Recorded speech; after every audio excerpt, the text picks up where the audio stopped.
नमस्कार दोस्तों, स्वागत है आपका स्टडी फॉर सिविल सर्विसेज में। वीडियो को पूरा देखिए। कोई भी आपका फीडबैक है, कोई सजेशन है, तुरंत वीडियो में कमेंट करके जरूर बताइए। अच्छा लगे तो वीडियो लाइक जरूर कर लीजिए और ऐसे वीडियो लगातार फ्री में पाने के लिए चैनल को तुरंत सब्सक्राइब कर लीजिए और बेल आइकन को जरूर टैप कर लीजिए ताकि आगे भी सारे वीडियो आपको मिलते रहे। यूट्यूब में फॉलो करते हैं तो प्लीज ये वाला फ्री टेलीग्राम चैनल जरूर ज्वाइन करिएगा। सारे नोटिफिकेशन, सारे अपडेट यहीं पे आते हैं, ध्यान रखिएगा। स्टडी फॉर सिविल सर्विसेज का कोई भी पेड ग्रुप अगर आपको ज्वाइन करना है तो सिर्फ 8564809606097523864455 यही नंबर है हमारे, सिर्फ जहां पे कॉल या व्हाट्सएप कर सकते हैं। इंस्टाग्राम पे हमारा पेज जरूर फॉलो कर लीजिएगा, स्टडी फॉर सिविल .सर्विसेज है। ट्विटर पे हमको जरूर फॉलो कर लीजिएगा, @study for civils है। आप सभी का स्वागत है स्टडी फॉर एग्जाम्स में। दोस्तों, यह सामान्य अध्ययन के क्विक रिवीजन सीरीज का 5वां वीडियो है और इससे पूर्व 4 वीडियो आ चुकी, उसका जो लिंक है इसी वीडियो कमेंट बॉक्स में पिन कर दिया गया है। जो लोग वीडियो पहले ना देखे हों वो लोग पहले की वीडियो देख सकते हैं। यह आपके आगामी exam UPPCS, prelims, RO, UPP सहित जितने भी आगामी एग्जाम होने वाले हैं उन सभी के लिए काफ़ी बेनिफिशियल साबित होगा। आज हम लोग इस वीडियो में फिजिक्स और पॉलिटी के कुछ इंपॉर्टेंट फैक्ट को कवर करेंगे। फिजिक्स के सबसे पहला जो टॉपिक शुरू होता है वो आपकी भौतिक राशियों शुरू होता है। टोटल वर्तमान में जो है 7 भौतिक राशियां हैं और उनके जो है 7 मूल मात्रक हैं। इन भौतिक राशियों में लंबाई, द्रव्यमान, समय, धारा, ऊष्मा गतिकताप, पदार्थ की मात्रा और जीव तीव्रता आती है। टोटल जो है 7 मूल राशियां हैं। इनके मात्रक भी हम लोग देख लेते हैं। लंबाई का मात्रक मीटर होता है, द्रव्यमान का मात्रक किलोग्राम, समय का सेकंड होता है, विद्युत धारा का एम्पियर होता है, ताप का केल्विन होता है, पदार्थ की मात्रा का मोल और जीव तीव्रता का कैंडेला होता है। परीक्षा में सीधे सीधे प्रश्न आपको जो है राशि और मूल मात्रक से सुमेलित करने को या कौन सा युग्म में सही सुमेलित नहीं, इस प्रकार से परीक्षा में प्रश्न पूछता है आपके। भौतिक राशियाँ 2 प्रकार की होती हैं, एक अदिश राशि होती है और सदिश राशि होती है। एक स्केलर क्वांटिटीज होती है, दूसरी जो है वेक्टर क्वांटिटीज होती है। अदिश राशि, एक अदिश राशि वह राशि है जिसमें मात्र परिणाम विद्यमान होता है, केवल संख्या एवं उचित मात्रक द्वारा पूर्ण रूप से व्यक्त किया सकता है। वे राशियाँ जिनमें केवल परिणाम होता है, दिशा नहीं होती है, वे अदिश राशियाँ कहलाती हैं। जैसे लंबाई, घनत्व, आयतन, क्षेत्रफल, कार्य, दूरी, द्रव्यमान, चाल, समय, शक्ति, ऊर्जा, दाब, विद्युत वाहक बल, गुरुत्वीय विभव और विद्युत विभव, ये सभी जो है अदिश राशि के उदाहरण है। परीक्षा में आपको पहचानने को दिया सकता है कि कौन सा इसमें अदिश राशि है, कौन सा सदिश राशि है। 3 राशियों को आप लोग एक बार देख लीजिए। अगला आपका सदिश राशि है। एक सदिश राशि वह राशि है जिसमें परिणाम और दिशा जो है दोनों विद्यमान होता है। सदिश राशि में परिणाम और दिशा दोनों विद्यमान होता है और अदिश राशि में जो है दिशा नहीं होती है। वह योग संबंधी त्रिभुज के नियम अथवा समांतर चतुर्भुज के योग संबंधी नियम का जो है पालन करता है। इस प्रकार जो है एक सदिश को उसके परिणाम की संख्या एवं दिशा द्वारा जो है व्यक्त किया जाता है। इसके कुछ उदाहरण जैसे आपका विस्थापन है, त्वरण है, बल, संवेग, वेग, रेखीय संवेग, कोणीय संवेग, बल आघूर्ण, ये सभी जो है सदिश राशि के उदाहरण हैं। इन उदाहरणों को विशेष रूप से ध्यान दीजिए, परीक्षा में सीधे आपको पहचानने को दिया सकता है। एक खगोलीय इकाई क्या होती है? खगोलीय इकाई जो है सूर्य और पृथ्वी के बीच की दूरी को खगोलीय इकाई के नाम जाना जाता है और इसकी जो वैल्यू होती है वह 1.495 × 10⁻11 मीटर के बराबर होती है। ये डेटा आप लोग ध्यान दीजिएगा। जो कई बार परीक्षा में पूछा, वह प्रकाश वर्ष से क्वेश्चन पूछा है। एक प्रकाश वर्ष जो होता है वह एक वर्ष में जो है प्रकाश के निर्वात में चली गई दूरी के बराबर होता है और इसकी जो वैल्यू होती है, एक प्रकाश वर्ष बराबर होता है वह 9.46 × 10⁻15 मीटर के बराबर होता है। एक प्रकाश वर्ष बराबर 9.46 × 10⁻15 मीटर होता है। अगर 1 किलोमीटर पूछा जाए तो 3 घात की वैल्यू जो है आपकी कम हो जाती है, तो आपका 12 किलोमीटर हो जाएगा। 9.46 × 10⁻12 किलोमीटर हो जाएगा। और अगर मीटर पूछा तो घात जो है वो 15 हो जाएगी। एक एंगस्ट्रॉम जो है वह 0.1 नैनोमीटर के बराबर होता है। पारसेक जो है यह दूरी मापने की सबसे बड़ी इकाई है और एक पारसेक बराबर जो होता है वह 3.08 × 10⁻16 मीटर होता है और यह 3.26 प्रकाश वर्ष के बराबर होता है। एक प्रकाश वर्ष यहाँ पर आप देखेंगे 9.46 × 10⁻15 होता है और यह जो है पारसेक में बदला गया है। एक पारसेक बराबर जो होता है वह 3.26 प्रकाश वर्ष के बराबर होता है। कुछ इकाइयाँ हैं जहाँ से बार बार परीक्षा में प्रश्न पूछता है। जैसे 1 सेंटीमीटर जो है वह 10⁻2 मीटर के बराबर होता है। 1 मिलीमीटर बराबर होता है आपका 10⁻3 मीटर के बराबर होता है। माइक्रोन यह 10⁻6 मीटर के बराबर होता है। अक्सर आपकी परीक्षा में मीटर से ही प्रश्न पूछा जाता है। नैनोमीटर जो होता है वह 10⁻9 मीटर के बराबर होता है। एंगस्ट्रॉम जो होता है वो 10⁻10 मीटर के बराबर होता है। एक फर्मी जो है 10⁻−15 मीटर के बराबर होता है। सबसे जो इंपॉर्टेंट परीक्षा के लिए होता है वो आपका नैनो होता है, वह 10⁻9 मीटर, और आपका एंगस्ट्रॉम होता है 10⁻−10 मीटर। काफ़ी बार परीक्षाओं में पूछा गया है। और माइक्रोन जो है वो 10⁻6 मीटर के बराबर होता है। न्यूटन के गति के 3 नियम दिए गए हैं अब तक, जैसा कि आप लोग पूर्व में पढ़े भी होंगे। पहला जो नियम है, इस नियम के अनुसार कोई वस्तु अगर विरामावस्था में है तो वह विरामावस्था में तब तक रहेगी जब तक कोई बाह्य जो है बल ना लगाया जाए, और यह जो नियम है इसे जड़त्व का नियम भी कहा जाता है। और यह जो है न्यूटन के पहला नियम है। उदाहरण के देखते होंगे आप लोग, चलती हुई बस के अचानक रुकने पर जो है उसमें जो यात्री बैठे होते हैं वह आगे की तरफ झुक जाते हैं। उसी प्रकार से गाड़ी के अचानक चलने पर जो यात्री बैठे होते हैं वो पीछे की तरफ झुक जाते हैं। ये सभी जो है जड़त्व के उदाहरण हैं, और यह आपका न्यूटन के गति का प्रथम नियम के अंतर्गत आता है। गति का जो दूसरा नियम है, वस्तु के संवेग में परिवर्तन दर जो है उस पर आरोपित बल के अनुक्रमानुपाती होते हैं तथा संवेग परिवर्तन आरोपित बल की दिशा में ही होता है। इस प्रकार जो है बल के अधीन किसी वस्तु का त्वरण शुद्ध बल के समानुपाती होता है।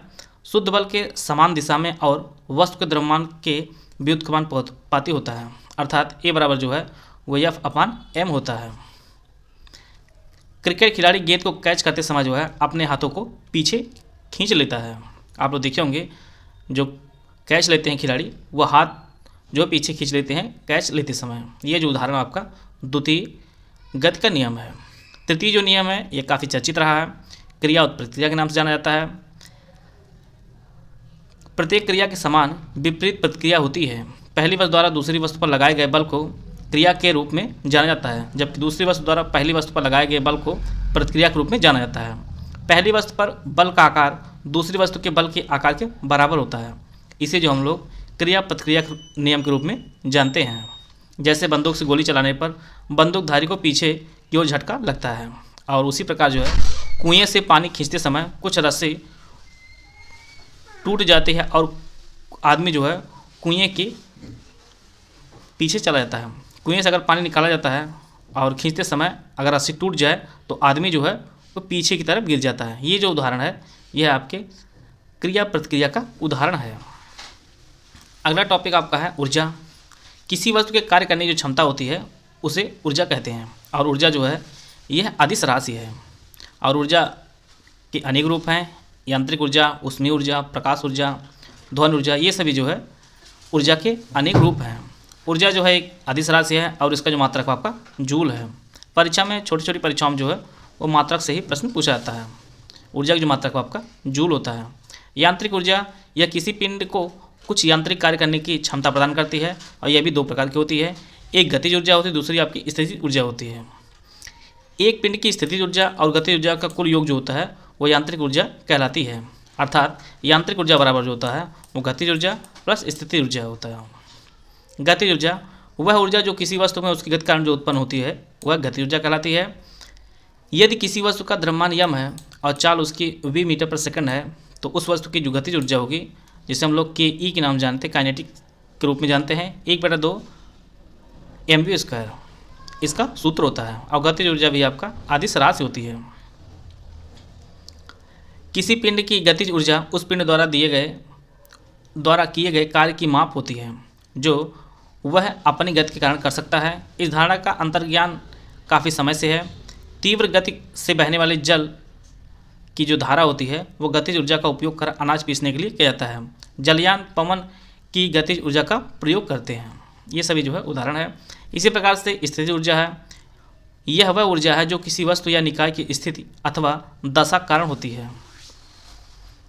और किसी वस्तु की स्थिति ऊर्जा को हम लोग P से डिनोट करते हैं, और यह आपका mgh, m यहाँ पर द्रव्यमान है, g आपका गुरुत्वीय त्वरण है, और h आपका ऊंचाई है। स्थितिज ऊर्जा कुछ उदाहरण है, जैसे बांध के जलाशय में जो संग्रहित जल होता है उसमें स्थितिज ऊर्जा होती है। एक तनी हुई धनुष और बाण में जो है स्थिति ऊर्जा होती है। घड़ी की तनी हुई स्प्रिंग में जो है प्रत्यास्थ स्थिति ऊर्जा होती है और तनी हुई धनुष की डोरी में जो है स्थिति ऊर्जा है। ये आप लोग सिर्फ मोस्ट इंपॉर्टेंट आपके लिए जो है वो सिर्फ उदाहरण है। उदाहरण से ही प्रश्न आपकी परीक्षा में पूछता है कि किस प्रकार की इसमें ऊर्जा है। अगला टॉपिक आपका पावर, शक्ति। शक्ति को उस समय से परिभाषित करते हैं जिससे कार्य किया गया या ऊर्जा हस्तांतरित हुई। किसी बल की औसत शक्ति उस बल द्वारा किए गए कार्य जिसे हम लोग डब्ल्यू डिनोट करते हैं और उसमें लगे समय जिसे हम लोग टी डिनोट करते हैं कि अनुपात को परिभाषित करते हैं। शक्ति बराबर जो होता है वो कार्य बटे समय होता है और इसका जो मात्रक होता है वह वाट होता है और 1 वाट बराबर जो होता है वो 1 जूल प्रति सेकंड के बराबर होता है। यह भी फैक्ट आप लोग नोट कर लीजिए। शक्ति का बहुत पुराना जो मात्रक आपका अणुशक्ति है, 1 हॉर्स पावर जो है यह 746 वाट के बराबर होता है। यह भी इम्पोर्टेंट आपकी परीक्षा के लिए है। बल, फोर्स। बल वह बाहरी कारक है जो किसी वस्तु की प्रारंभिक अवस्था यानी विराम की अवस्था या एक सरल रेखा में एक समान गति की अवस्था को परिवर्तित कर सकता है या परिवर्तित करने का प्रयास करता है। बल बराबर जो होता है वो द्रव्यमान गुरुत्वाकर्षण होता है। बल का जो एसआई मात्रक होता है वो आपका न्यूटन होता है। अगर इसमें देखा जाए सीजीएस पद्धति में तो इसका जो मात्रक होता है वो आपका डाइन होता है और 1 न्यूटन बराबर जो है 10⁵ डाइन के बराबर होता है।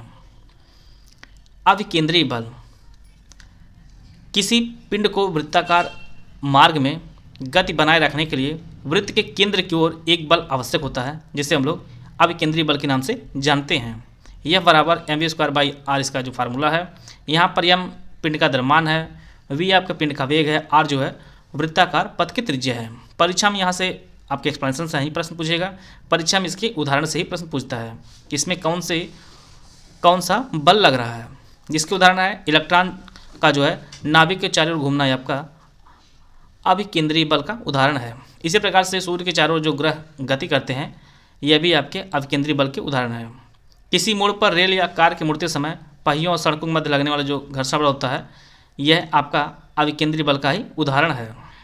जब हम किसी पत्थर के टुकड़े को एक डोरी से सिर के ऊपर जो घुमाते हैं वह भी आपका अभिकेंद्रीय बल का ही उदाहरण होता है। अगला आपका अपकेंद्रीय बल, उसका विपरीत होता है। जब किसी पिंड किसी वृत्ताकार पथ पर चलता है उसकी गति को बनाए रखने के लिए केंद्र से बाहर की ओर एक बल लगता है जिसे अपकेंद्रीय बल कहते हैं और यह एक छद्म बल होता है और इसका जो मात्रक होता है वह भी आपका न्यूटन होता है। इसके कुछ उदाहरण उनको हम लोग देख लेते हैं। चक्री झूले में बैठे व्यक्ति का चक्र की त्रिज्या के अनुदिश बाहर की ओर धक्का महसूस होना जो है यह अपकेंद्रीय बल का उदाहरण है। इसके साथ जो है अपकेंद्रीय बल के जो उदाहरण है, हल्के व भारी कणों को जो है अलग किया सकता है। अपकेंद्रीय बल की सहायता जो है जो हल्के और भारी कण होते हैं उनको अलग अलग कर सकते हैं। जैसे कपड़ा सुखाने की मशीन में जो है इसका प्रयोग किया जाता है और क्रीम निकालने मशीन में जो है अपकेंद्रीय बल का इस्तेमाल किया जाता है बराबर। संवेग, मोमेंटम। किसी पिंड के संवेग को उसकी द्रव्यमान m और उसका वेग v के गुणनफल द्वारा परिभाषित किया जाता है और इसे जो है p से डिनोट किया जाता है। संवेग बराबर जो होता है वह द्रव्यमान गुणे वेग होता है और संवेग जो है एक सदिश राशि है। संवेग की दिशा वेग की दिशा में ही रहती है। प्रत्येक गतिमान वस्तु में जो है संवेग होता है और इसका जो एसआई मात्रक होता है वह किलोग्राम मीटर पर सेकंड होता है। किलोग्राम मीटर पर सेकंड होता है। जितने भी हम लोग पॉइंट कवर कर रहे हैं इनकी आप लोग मात्रक जरूर नोट करते चलेगा। मैक्सिमम प्रश्न आपकी परीक्षा में मात्रक से ही पूछे जाते हैं। मात्रक और उदाहरण। संवेग संरक्षण के नियम। यदि 2 या 2 से अधिक पिंडों के समुदाय पर कोई बाह्य बल ना कार्य करे तो समुदाय का संयुक्त संवेग स्थिर अर्थात संरक्षित बना रहता है और यही आपका संवेग संरक्षण का नियम है। अगला आपका न्यूटन के गुरुत्वाकर्षण संबंधी नियम, न्यूटन लॉ ऑफ ग्रेविटेशन। इस विश्व में प्रत्येक पिंड हर दूसरे पिंड को एक बल द्वारा आकर्षित करता है जिसका परिमाण दोनों पिंडों के द्रव्यमानों के गुणनफल के अनुक्रमानुपाती और उनके बीच की दूरी के वर्ग के व्युत्क्रमानुपाती होता है। और यह जो बताया गया था यह न्यूटन द्वारा बताया गया था और न्यूटन की एक काफ़ी फेमस बुक है प्रिंसिपिया।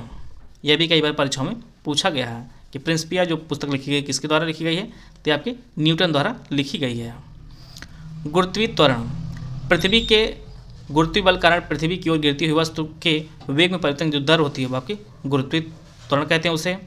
जी बराबर G M E upon R square इसका सूत्र होता है, जहाँ पर एम ई जो है वो पृथ्वी के द्रव्यमान है, आर ई जो है पृथ्वी की त्रिज्या है, जी जो है गुरुत्वाकर्षण स्थिरांक है। सबसे इंपॉर्टेंट आपके लिए जो फैक्ट आ रहा है, यहाँ से प्रश्न आपकी परीक्षा में हरदम बनता है। पृथ्वी की सतह के विभिन्न स्थानों पर जो है वो जी का मान घटता बढ़ता रहता है, अलग अलग होता है। पृथ्वी की सतह पर गुरुत्वीय त्वरण का जो मान है वो 9.8 मीटर पर सेकेंड है। अगर ध्रुवों पर जो है देखा जाए तो जी का मान जो है अधिकतम होता है, और इस जी का मान जो है गुरुत्वीय रेखा पर इसका न्यूनतम होता है। अगर केंद्र पर चला जाए, पृथ्वी के केंद्र पर देखा जाए तो जी का जो मान होता है वह शून्य होता है, अर्थात पृथ्वी तल के नीचे या ऊपर जाने पर जो है जी का मान घटता है। और पृथ्वी के गुरुत्वीय त्वरण जी का जो मान है पृथ्वी के तल पर विभिन्न स्थानों पर जो है वह भिन्न भिन्न होता है। तो इस प्रकार जो है ध्रुवों पर जी का मान मैक्सिमम, विषुवत रेखा पर न्यूनतम, और पृथ्वी के केंद्र में आपका शून्य होता है। उपग्रह सैटेलाइट ऐसे आकाशीय पिंड जो किसी ग्रह के चारों चक्कर लगाते हैं उपग्रह कहलाते हैं। और ये उपग्रह आपके दो प्रकार के होते हैं, एक प्राकृतिक होते हैं, आपके कृत्रिम होते हैं। चंद्रमा पृथ्वी का एक उपग्रह है, और चंद्रमा के गुरुत्वीय त्वरण का जो मान है वो पृथ्वी के जी के मान का 1/6 भाग होता है। और यही कारण है कि चंद्रमा पर व्यक्ति का जो भार होता है वो पृथ्वी पर उसके भार का 1/6वां भाग होता है। परीक्षा में सीधे सीधे प्रश्न पूछता है 1/6वां भाग से कि चंद्रमा पर इतना वजन है, तब उसका पृथ्वी पर कितना होगा, क्योंकि जो है चंद्रमा के गुरुत्वीय त्वरण का मान पृथ्वी के गुरुत्वीय त्वरण के मान का 1/6वां भाग होता है। और यही कारण है कि चंद्रमा पर जो व्यक्ति का भार होता है वो पृथ्वी पर उसके भार का 1/6वां भाग ही होता है। पलायन वेग वह न्यूनतम वेग होता है जिससे किसी पिंड का ऊर्ध्वाधर ऊपर की ओर फेंकने पर वह पृथ्वी गुरुत्वीय क्षेत्र से बाहर निकल जाता है और पृथ्वी पर कभी वापस नहीं लौटता। परीक्षा में यहाँ से प्रश्न जो पूछेगा कि पृथ्वी का पलायन वेग कितना है, तो पृथ्वी जो पलायन वेग वो आपका 11.2 किलोमीटर प्रति सेकंड इसका पलायन वेग है। अगर इस वेग से किसी वस्तु को फेंक दिया जाए तो वह पृथ्वी पर कभी भी वापस नहीं लौटकर आएगी। तो पृथ्वी की जो पलायन वेग वो आपका 11.2 किलोमीटर प्रति सेकंड है, जो बहुत ही ज़्यादा है। उपग्रह का परिक्रमण काल, time period of A satellite, किसी उपग्रह द्वारा ग्रह के चारों ओर एक परिक्रमण पूर्ण करने में लगा समय उपग्रह का परिक्रमण काल कहलाता है।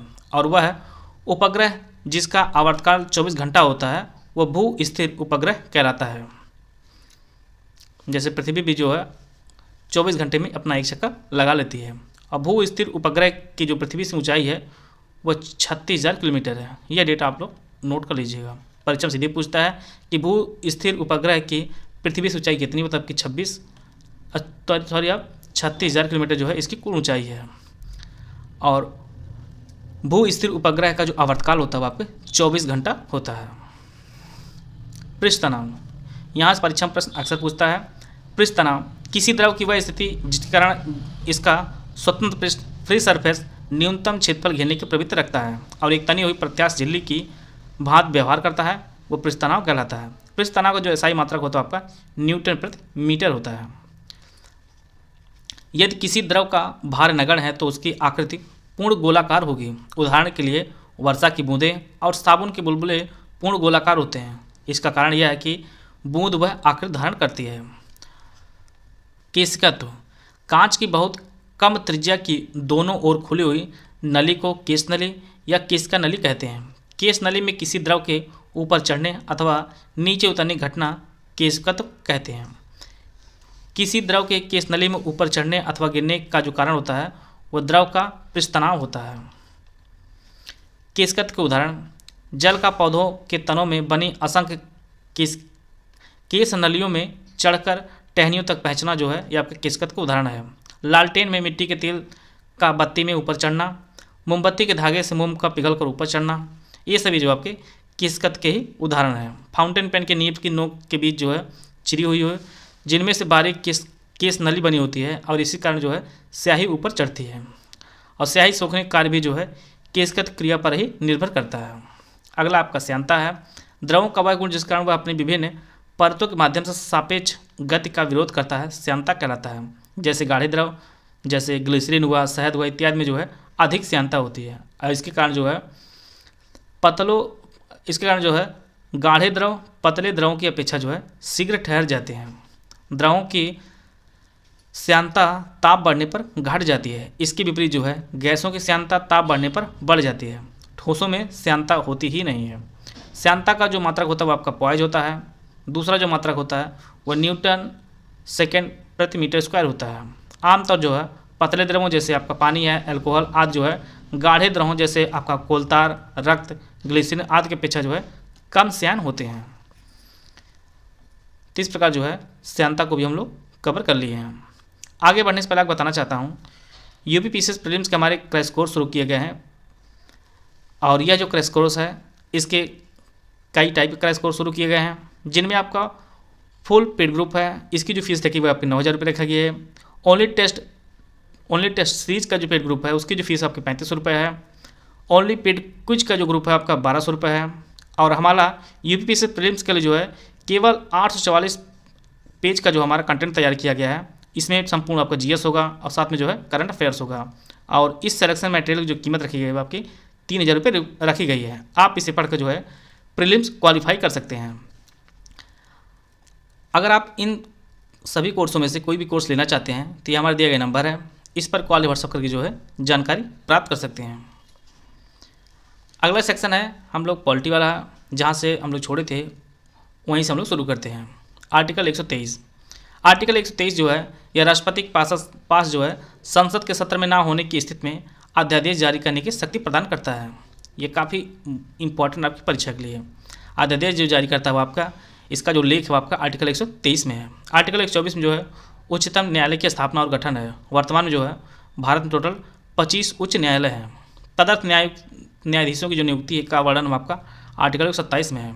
आर्टिकल 143 में जो है उच्चतम न्यायालय से परामर्श करने की जो शक्ति है वो राष्ट्रपति के पास है। इसका जो लेख है वो आर्टिकल 143 में है। यह भी आपकी परीक्षा के लिए काफ़ी इंपॉर्टेंट है। भारत का नियंत्रक महालेखा परीक्षक का उल्लेख आपका आर्टिकल 148 में है और इसके जो कर्तव्य और शक्तियों का जो वर्णन है वह 149 में किया गया है। आर्टिकल राज्य की जो परिभाषा है वह आर्टिकल 152 में है। राज्यों के राज्यपाल का जो उल्लेख है आपके आर्टिकल 153 में किया गया है। आर्टिकल 154 में राज्य की कार्यपालिका शक्ति के बारे में बताया गया है। आर्टिकल 155 में राज्यपाल की नियुक्ति का जो वर्णन किया गया है।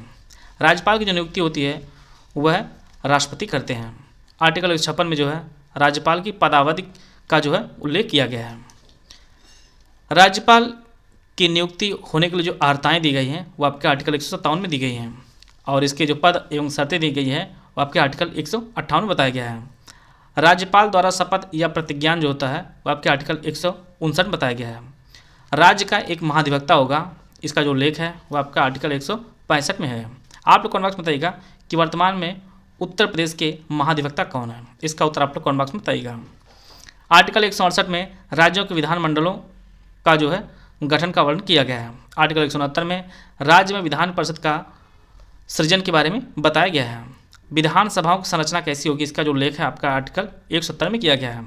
और 171 में जो है विधान परिषदों का संरचना का वर्णन किया गया है। और वर्तमान में जो है भारत में 6 राज्य हैं जहां पर विधान परिषदों का गठन किया गया है।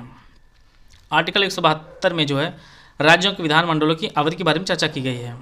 राज्यपाल के विशेष अभिभाषण की जो चर्चा की गई है आपके आर्टिकल 176 में। आर्टिकल 178 में विधानसभा के अध्यक्ष और उपाध्यक्ष होंगे, इसका जो वर्णन है आपका आर्टिकल 178 में किया गया है। और इनके जो अध्यक्ष और उपाध्यक्ष का जो पद रिक्त होगा या पद त्याग करेंगे या पद से हटाए जाने का जो उल्लेख है यह आपका आर्टिकल 179 में किया गया है।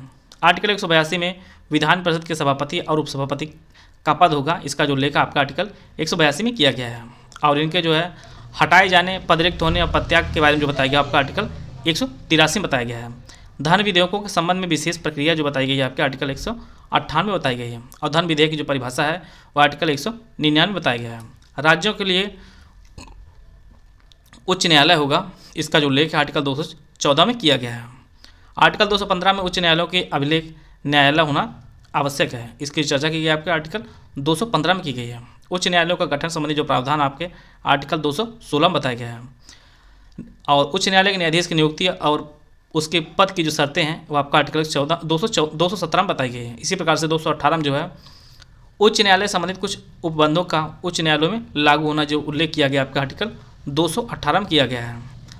उच्च न्यायालय के न्यायाधीशों का शपथ या प्रतिज्ञान का जो वर्णन है आपका आर्टिकल 219 में किया गया है, और 231 में जो है 2 या अधिक राज्यों के लिए एक ही उच्च न्यायालय होगा। इसका जो उल्लेख है वो 231 होगा। यहाँ परीक्षा की दृष्टि से देखा जाए तो सबसे इंपॉर्टेंट फैक्ट अब आपका आता है कोलकाता उच्च न्यायालय। इसकी जो स्थापना हुई थी वो 1862 में हुई थी, और इसका जो क्षेत्राधिकार है वह अंडमान और निकोबार द्वीप समूह आता है और पश्चिम बंगाल, 2 जो है क्षेत्र आते हैं कोलकाता उच्च न्यायालय के अंतर्गत। इसी प्रकार से सब्सिडी जो आता है आपका गुवाहाटी उच्च न्यायालय आता है। इसके अंतर्गत जो है 4 राज्य के न्याय क्षेत्र आते हैं। चेन्नई उच्च न्यायालय के अंतर्गत पांडिचेरी और तमिलनाडु आते हैं। इसकी जो स्थापना हुई थी 1862 में हुई थी। मुंबई की भी जो स्थापना हुई थी, मुंबई हाईकोर्ट की, वह भी स्थापना 1862 में हुई थी।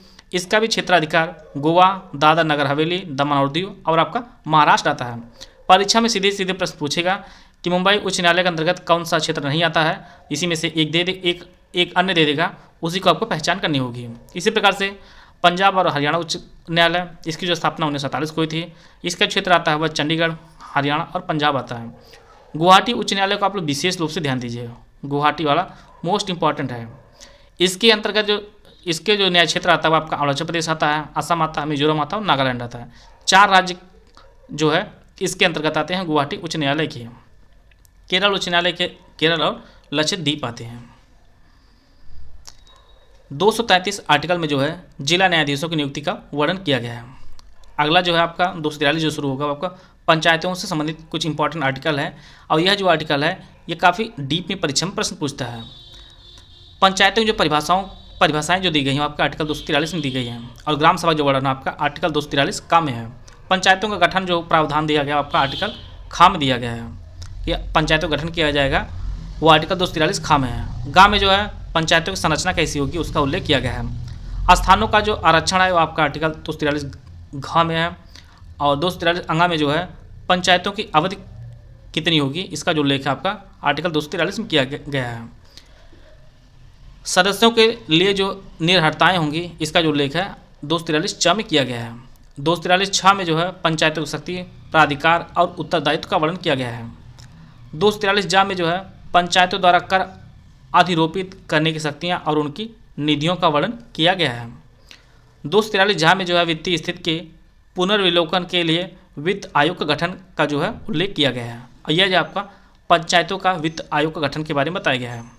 और यहाँ के बारे में 243 यहाँ जो आपका पंचायतों के लेखाओं के समपरीक्षक संबंधित वर्णन किया गया है। पंचायतों के लिए निर्वाचन जो उल्लेख है आपका आर्टिकल 243 ट में है, और 243 म में जो है वित्त आयोग का गठन के बारे में बताया गया है आपका पंचायतों वाला। और अलग जो वित्त आयोग होता है वो आपका आर्टिकल 280 में होता है, वह अलग होता है। तो इस प्रकार जो है हम लोग कुछ मोस्ट इम्पॉर्टेंट आपकी परीक्षा के लिए पॉलिटी और फिजिक्स के इंपॉर्टेंट फैक्ट को कवर कर लिए हैं। आशा है आप सभी को बहुत कुछ जानने को मिला होगा। मिलते हैं नेक्स्ट वीडियो में, तब तक जय हिंद, जय भारत।